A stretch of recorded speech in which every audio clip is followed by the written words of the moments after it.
In one way was that we were finding that there were similar themes that were coming out of all of the appreciative inquiries that we did. So it's nice that we can kind of see that there are big kind of topic areas that we want to target. A lot of the things that we found, it was kind of around things like protected time, so being able to do our admin, and also a lot of it is around like MDT kind of community and being able to have access to that, and for work related things and also for not work related things, so kind of that more social community side as well. So unfortunately we haven't had the chance to do our appreciative inquiry yet, so what we have done is we've been gathering daily measures on Improve Well, and we did the pulse survey as a team, and hopefully the appreciative inquiry is going to happen in the next couple of weeks, or a few sessions at least. One of the issues that we have got is people don't take breaks at lunchtime, and so we're trying to encourage people to take their lunch breaks, and we have had our first team outing last week at lunchtime. Went to the Museum of Childhood, a group of us.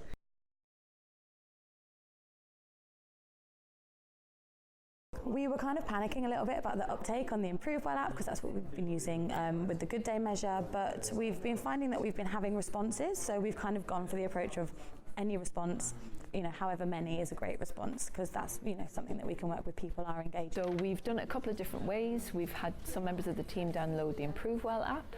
We put 2 boxes in our staff kitchen where team members could put a token in the box, so either I think red for a good day, blue for a bad day, and there was also another box for people to just write some extra feedback if they wanted to about how the day's been.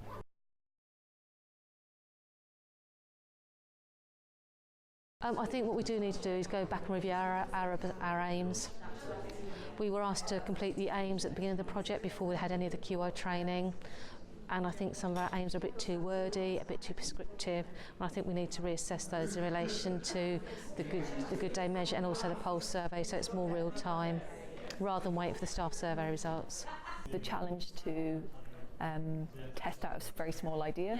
I think when I started the session I thought, oh, we're so far behind, we don't have aims, we don't have outcomes, we don't have measures, no drivers.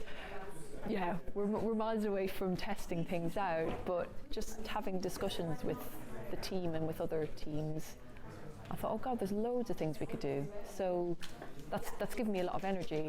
In the exercise we did this afternoon, we were able to sit with other teams who are also doing the Enjoying Work project and listen to some of their ideas about some of their change ideas and what they want to do. So thinking about that kind of plan, do, study, act cycle, and what the ideas that other people are kicking up, and then being able to analyse those and feedback about those. So quite nice to kind of expand our kind of thinking. It's just nice to bounce off of different people who are facing actually quite similar challenges, even though they're in different contexts.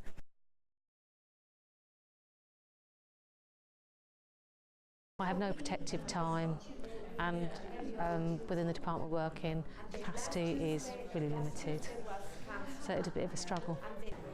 Thinking a lot about who are the voices that aren't being heard, or who aren't, I think often what's not said dominates the conversation, so that's been a bit of reflection. It's like, who's not involved, who and why.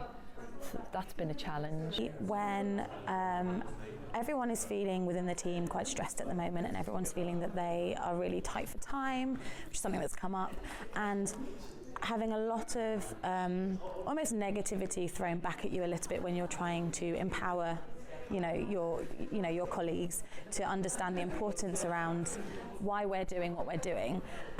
It's been quite hard to remain joyous, as it were, at times. However, I've got an amazing core team. I'm data champion, but my project lead is incredible. So we've been it's been quite nice to have that core team to kind of bounce off each other and come back to and kind of regroup and then carry on.